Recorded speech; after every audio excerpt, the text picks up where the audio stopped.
오늘 이 성경에 보니까 노아라고 하시는 분이 계시는데 노아 시대 때 그 시대적인 상황이 너무너무 악했습니다. 예. 악한 정도가 얼마나 심했던지 성경에 보니까 고쳐지지가 않아요. 예를 들면 세상의 법을 통해서 사람들의 주어진 악한 것을 최대한으로 방지할 수도 있고 또 지킬 수도 있는데 법으로도 안 돼요. 무법천지가 되어진 거예요. 그런데 그 시대 때 이 노아라고 하는 사람은 하나님이 보실 때 이 가정은 너무너무 어려운 거예요. 사회적인 제도로서 고칠 수 없는 세상이 되어졌고 무법한 그런 사악한 세상이었는데 노아만이 하나님만을 섬기고 거룩했습니다. 그래서 이제 더 이상 이렇게 방치하면 하나님의 창조 목적에 이렇게 맞지 않기 때문에 심판을 하기로 결정을 하고 노아에게 이 사실을 알렸습니다. 내가 120년 뒤에 내가 이 세상을 물로 심판을 할 터인데 너는 배를 지어라. 그래서 그 배가 여러분 아시는 방주인데 이것을 우리 과학적으로 사람들은 신화다. 이거는 있지 않는 사실이다.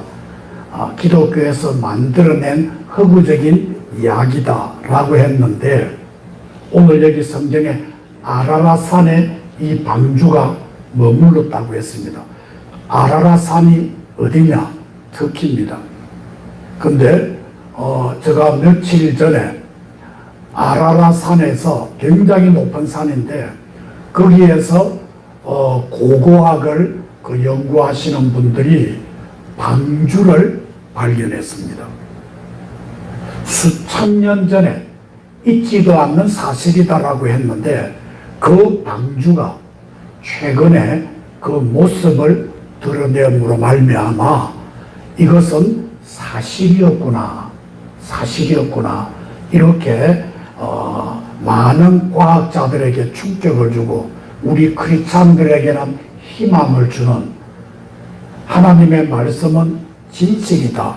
이것을 이 사건을 통해서 우리에게 더 하나님을 기다리고 이 땅을 심판하시는 하나님, 심판하시면서도 구원하시는 하나님, 이것을 우리에게 보여주는 귀한 사실입니다. 어떻든 오늘 이 본문에 보니까 120년이 되고 난 뒤에 비가 쏟아지는데 하늘이 열렸다고 했습니다.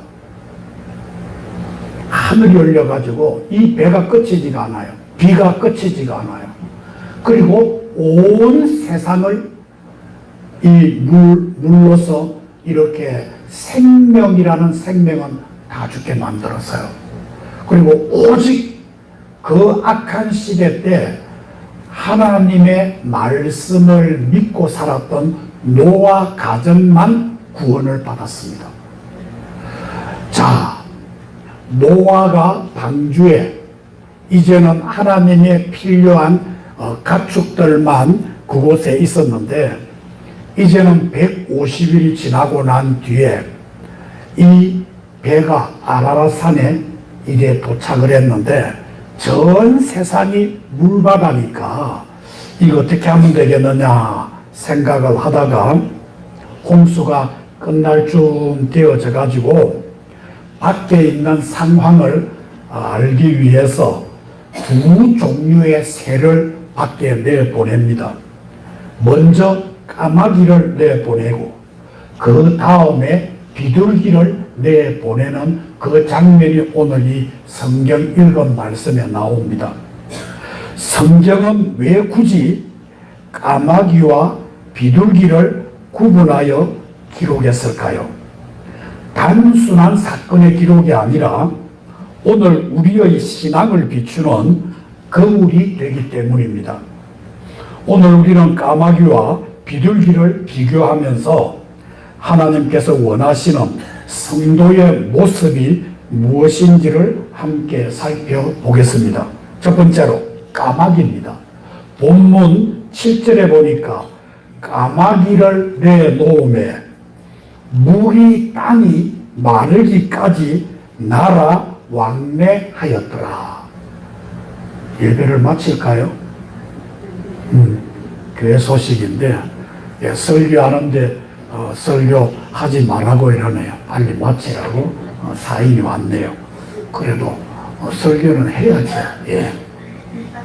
7절에 보니까 까마귀를 이렇게 이 물이 다 말라졌는지 상황이 어떻는지 까마귀를 내보내는데 까마귀가 방주로 돌아오지 않고 주인의 의도와는 상관없이 그냥 왕래를 하면서 그 물로서 다 짐승들도 죽고 사람들도 다 죽은 거예요. 그러니까 시체들이 떠다니는 거예요. 그러니까 까마귀는 시체를 먹잖아요. 그러니까 방주로 돌아오지 않아요. 주인의 의도와는 상관하지 않습니다. 그래서 이 까마귀는 뭘 상징하느냐? 세상을 떠나지 못하는 신앙을 보여주는 거예요. 그래서 이 까마귀는 세상을 떠나지 못하는 신앙의 대표입니다. 돌아오지 않습니다. 왜 그렇습니까? 홍수 이후에 물 위에 수많은 죽은 시신들이 떠다니고 있었습니다. 원래 까마귀는 죽은 것을 먹는 새입니다. 먹을 것이 많기 때문에 방주가 필요하지 않는 거예요. 부정한 환경 속에서도 이 까마귀는 만족합니다. 그 더럽고 무섭고 시신들이 떠다니고 가축들이 떠다니는데 그 가운데서 먹고 방주는 생각하지 않는 거예요.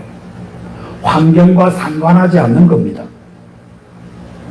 여러분, 이것을 무엇을 의미합니까? 세상에 미련을 버리지 못한다는 것을 보여주는 교훈입니다.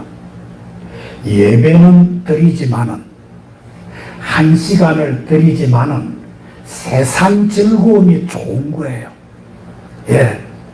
제가 예전에 큰 교회에서 야유회를 가는데 큰 대형 버스를 4-5대를 빌려가지고 이제는 기간별로 이렇게 야유회를 가는데 그 사람들이 버스에 모여가지고 찬송을 부르면 되는데 목사님은 자기 차에 오지 말라는 거예요. 왜냐하면 유행가를 불러야 되니까. 그래가지고 저는 앞에 앉아 있는데 이제는 전도할 목적으로 사람들을 이렇게 불러와가지고 여행을 같이 떠나는데 우리 차에도 새로운 사람들이 몇 명 있었어요. 그러니까 돌아가면서 노래를 불러요. 그러니까 우리 기독교에도 그 부르는 찬송이 꼭 유행가 같은 게 있어요. 내게 간가타마 내게 간가타 아싸레비 하잖아요.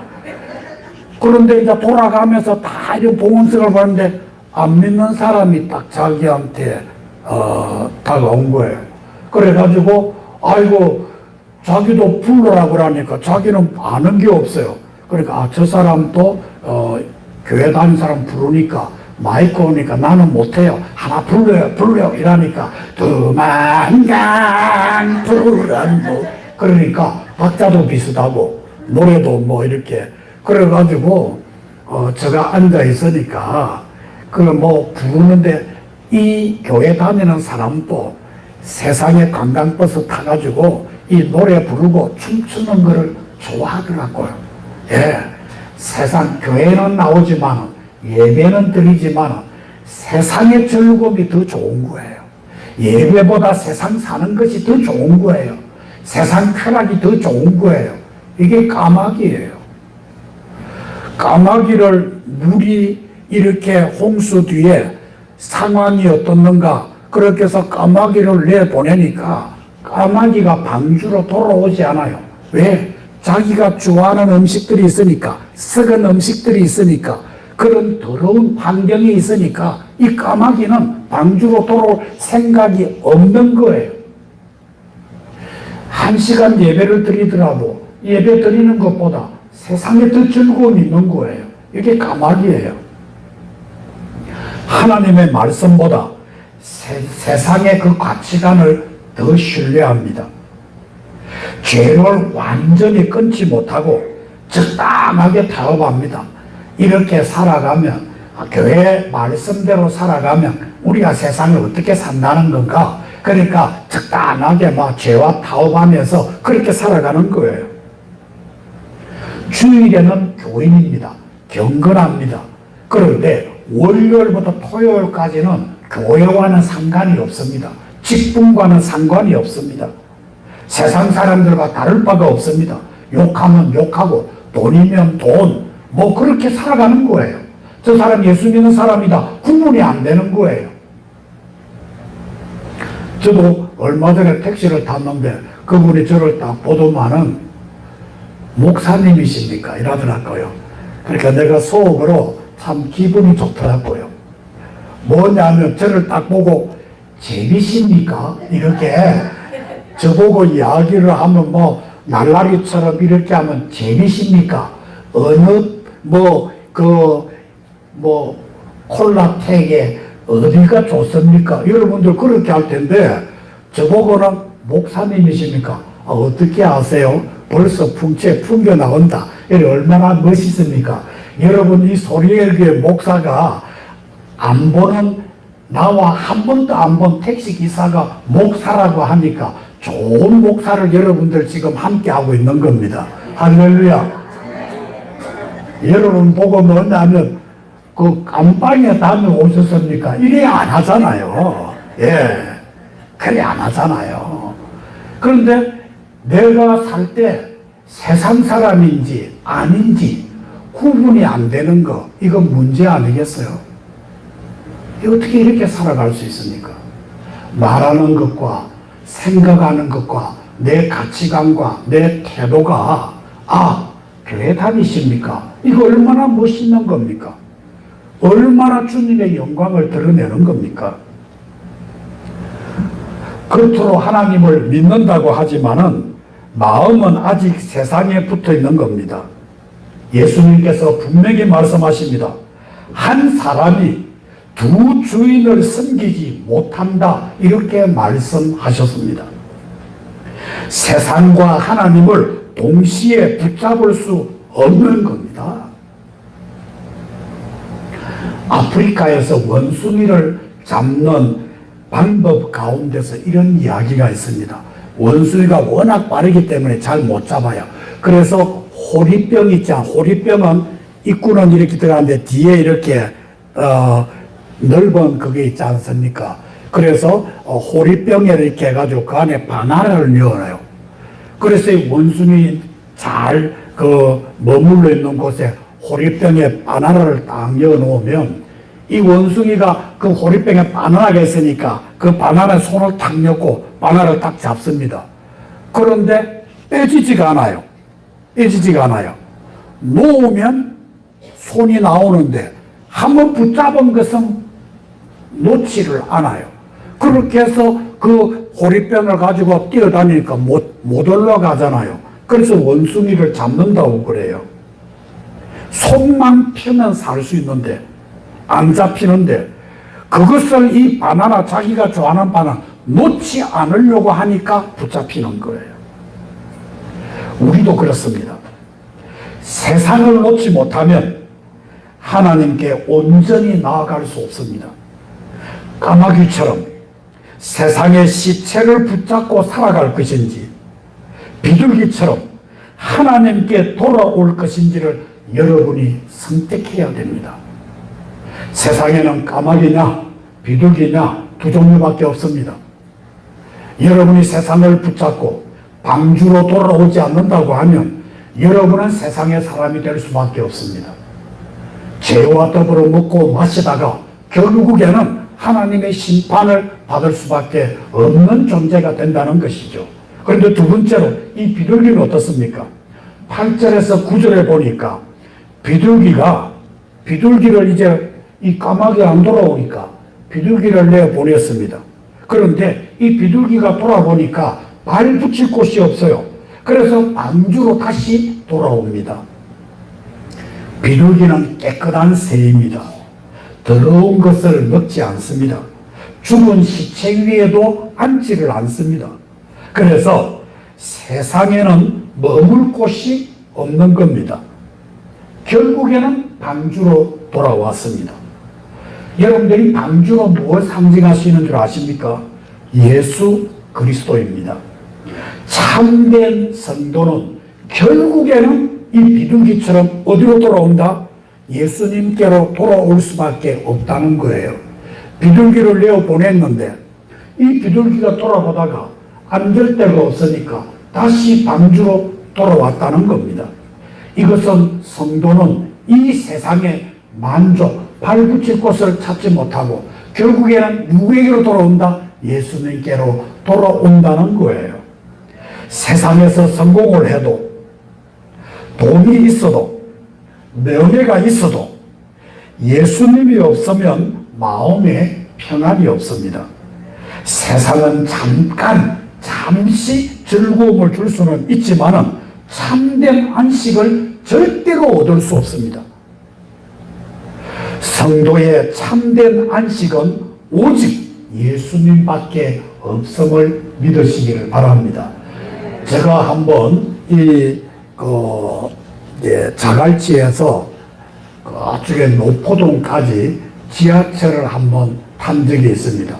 그 지하철을 탔는데 모든 사람, 젊은 사람, 남녀, 노소 할 것 없이 앉아가지고 핸드폰을 봅니다. 사람 안 봅니다. 그냥 핸드폰 봅니다. 앉아가지고 유튜브를 본다거나 게임을 한다거나 그렇게 합니다. 그리고 어떤 사람들은 그 백화점에 가보십시오. 그냥 집에 있기가 그하니까 쇼핑을 합니다. 어떤 사람은, 돈 많은 사람은 날마다 TV를 볼 때 여행 어디 갈까? TV에서 선전하는 거 보고 여행을 어디 갈까? 내가 오사카 가니까, 내가 여기 뭐냐면 쿠슈 가니까, 그 다음에 동남아에 가니까, 야 동남아보다 저쪽에 스페인에 가니까, 막 유럽에 가니까 자랑을 합니다. 여러분들, 그것이 자체는 죄가 아닙니다. 죄는 아닌데 이것들이 예배보다 말씀보다 더 소중하다고 하면 우리는 어느새 까마귀의 삶을 살고 있다는 징조입니다. 비둘기는 결국에는 어디로 돌아왔다? 방주로 돌아왔습니다. 우리는 힘들고 지칠수록 교회로, 말씀으로, 기도로 예수님께 돌아와야 됩니다. 어느 사업가가 신앙이 좋았습니다. 그래서 이 사업을 잘 되게 해달라고 하나님께 기도를 했는데 아니나 다를까 너무너무 눈코 뜰 새 없이 사업이 바빠가지고 엄청난 돈을 벌었습니다. 교회 나가는 것을 뒤로하고 왜 일이 바쁘니까. 그런데 어느 날 잠을 자는데 그 이후부터 잠이 오지 않습니다. 얼마나 불안한지. 성공은 했는데 잠들 수가 없습니다. 밤마다 잠을 이루지 못합니다. 돈도 많고 집도 컸지만은 마음은 늘 허전했습니다. 그런데 잠을 못 이루다가 새벽에 교회 종소리를 들었습니다.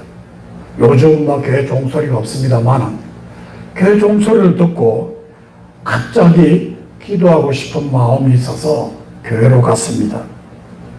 교회로 가니까 기도하지 않았는데도 불구하고 눈물이 나서 견딜 수가 없었고 콧물 흘리면서 기도하라고 하지 않았지만 다른 사람을 의식하지 않고 기도하고 나니까 자기는 이런 고백을 했습니다. 주님, 이제야 집에 돌아옵니다. 이제야 집에 돌아옵니다. 사업이 잘 되게 해달라고 기도하다가 너무나 바빠가지고 사업이 바빠가지고 주님 전을 떠났는데, 그런데 내가 이제는 성공도 했고 돈도 많고 집도 크고 명예도 얻었는데 잠을 못 이루었는데, 그 못 이루는 잠이 왜 그렇냐? 주님 앞에 오니까 마음의 평안을 얻었다는 겁니다. 여러분들, 이런 삶이 비둘기의 삶인 줄 믿으시기를 바랍니다. 세상은 호텔일 뿐입니다. 우리의 진짜 집은 하나님의 품입니다. 어떤 아이가 큰 집에 이렇게 초대를 받아 갔는데, 자기 집은 뭐냐면 임대주택이었습니다. 8평도 안 되는 좁은 곳이었습니다. 그런데 그야말로 80평 되는 게 초대를 받을 일이 있어. 초대를 가면 돼요. 와, 아빠 여기 막 진짜 족구해도 되겠네 하면서 막 이런 집에 살고 싶어 이랬습니다. 그러니까 그 집의 주인이, 야, 너 여기서 살아라니까, 안 해요! 우리 집이 좋아요! 8평 되는 그 조그만한 집이 좋은 거예요. 그 넓은 곳 필요 없습니다. 아빠, 엄마가 있는 곳이 편안한 곳이에요. 여러분, 그렇지 않습니까? 아무리 좋은 환경이라도, 아이고, 내 집에 머리를 붙여야, 등을 붙여야 잠 오지. 여러분도 혹시나 여행을 갈 때 좋은 호텔에 가보셨습니까? 잠 옵니까? 잠 잘 오는 갑네. 여기서 자야지, 여기서 살아야지, 이런 마음 듭니까? 저도 좋은 호텔에 가보니까 잠이 안 와요, 기층이 가지고. 그런데 좀 그보다 호텔보다 못하는 저희 집에 와서 딱 자니까 여기가 천국이네. 여러분들 그런 거 아니에요? 이 교회 오는 것이 그런 마음이 되시기를 축원합니다. 우리의 진짜 좋은 집은 하나님의 품입니다. 이 품에 와야 평안이 있습니다. 비둘기가 방주로 돌아오듯 성도는 결국 주님의 품으로 돌아와야 됩니다. 그리고 이 비둘기가 가가지고 나중에 보니까 감람나무 잎을 딱 물어가 오는 겁니다. 사람 여러분, 감람나무 잎이라고 하는 것은 새로운 소망을 보여주는 거예요. 이제 하나님의 심판은 끝났고, 홍수로 말미암아 많은 두려움이 있었고, 이제는 그 죄로 말미암아 이 모든 기식하는 동물과 사람들은 하나님의 심판으로 다 죽었는데, 이제 비둘기가 감람나무 잎을 가져옴으로 말미암아 우리에게 희망과 소망을 주었다는 것이죠. 홍수의 심판은 끝났다는 증거입니다. 새로운 시작이 열렸다는 의미입니다. 하나님의 진노보다 하나님의 은혜가 더 크다는 증거를 이 비둘기가 묵어온 거예요. 이 감람나무는 성경에서 평화, 회복, 성령, 새 생명을 상징합니다. 비둘기는 희망의 소식을 가지고 왔습니다. 사람 여러분, 오늘 우리의 삶도 마찬가지입니다. 지금 홍수 같은 시간을 여러분 혹시나 보내고 계십니까? 경제적인 어려움이 있습니까? 가정에 문제가 있습니까? 질병 때문에 여러분들 힘든 세월을 보내고 있습니까? 기도해도 응답이 없는 것처럼 느껴지고 있습니까? 오늘 하나님은 감람나무 잎을 이 몸된 교회에서 보여줍니다. 내가 아직 너를 절대로 포기하지 않았다. 새로운 시작을 준비하고 있다. 하나님은 심판 뒤에 반드시 회복을 준비하시는 하나님이심을 보여줍니다. 오늘 여러분들이 방주 같은 이 교회 오신 여러분들, 이제는 여러분들 심판 때문에, 내 마음의 불안 때문에, 저주에 내가 사슬을 끊지 못하고 괴로워하고 있다고 하면 이곳에서 감람나무 잎 같은 새로운 희망을 우리 주님은 여러분에게 보여주는 거예요. 이제는 내가 너를 심판하지 않겠다. 내가 너에게 새로운 희망을 보여주겠다. 내가 너에게 이 질병에서 벗어나서 건강을 너에게 주겠다. 저주의 사슬을 끊어주겠다고 하는 감람나무 잎 같은 희망을 여러분에게 베풀어 주실 줄 믿습니다. 오늘 이 본문이 주는 교훈은 그렇습니다. 첫째로는 세상과 타협하는 까마귀 신앙을 버리십시오. 예배는 형식적으로 드리고 평일에는 세상 가치관대로 살아간다고 하면 우리의 신앙은 매우 위험합니다. 신앙은 교회 안에서만이 아니라 삶 전체에서 나타나야 합니다. 두 번째로 비둘기처럼 언제나 예수님께로 돌아오십시오. 실수할 수 있습니다. 죄를 지을 수 있습니다. 그러나 중요한 것은 빨리 돌아오는 겁니다. 탕자도 돌아왔기 때문에 아버지의 품을 다시 누리지 않았습니까? 세 번째로 감람나무 잎을 기다리는 믿음을 가지십시오. 하나님의 때는 반드시 옵니다. 내 저주의 삶이 계속되어지는 건 아닙니다. 불안이 계속되어지는 건 아닙니다. 여러분은 보이지 않아도 하나님은 일하고 계십니다. 기도를 절대로 포기하지 마십시오. 예배를 절대로 포기하지 마십시오. 내가 포기하지 않고 여러분이 이 몸된 방주 같은 교회로 찾아온다고 하면 분명히 감람나무 잎 같은 하나님의 희망, 여러분들 소망을 갖게 되어지고 하나님은 여러분에게 그런 꿈을 베풀어 주실 줄 믿습니다. 그리고 네 번째로 이 교회는 방주입니다. 홍수 속에서 사람을 살린 것은 방주였습니다. 오늘날 영적인 방주는 교회입니다. 교회를 여러분들 가볍게 여기지 마십시오. 예배를 소홀하지 마십시오. 교회를 통해 하나님은 우리를 보호하시고 성장시켜 주시는 것입니다. 사랑하는 여러분, 오늘 본문에는 두 마리의 새가 등장합니다. 까마귀는 세상에서 만족했습니다. 비둘기는 방주에서 안식을 얻었습니다. 여러분은 어떤 새를 닮아가고 있습니까? 세상에 시체를 뒤지는 까마귀입니까? 아니면 하나님의 품을 그리워하는 비둘기입니까? 하나님께서는 오늘 또 우리에게 말씀하십니다. 세상을 사랑하지 말고 내게로 돌아오라. 예수님은 우리의 영원한 방주입니다. 그분 안에 있을 때 우리는 참된 평안을 누리고 어떤 인생의 홍수 속에서도 안전할 수가 있습니다. 이 한 주간도 까마귀처럼 세상에 머무는 삶이 아니라 비둘기처럼 늘 주님께 돌아오며 하나님의 회복의 소식인 감람나무 잎을 붙들고 소망 가운데 살아가는 모든 성도가 되시기를 주님의 이름으로 축원합니다. 기도하겠습니다. 사랑하는 주님, 감사합니다.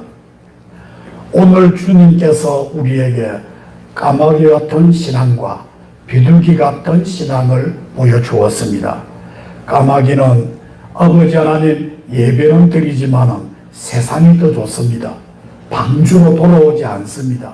그러나 비둘기는 예수님 품, 하나님의 품 같은 방주로 돌아왔습니다. 우리들도 세상에 살아가면서 이 주님의 품인 교회를 살아가게 하시고 항상 마음이 이 교회를 향할 수 있게 해 주옵소서.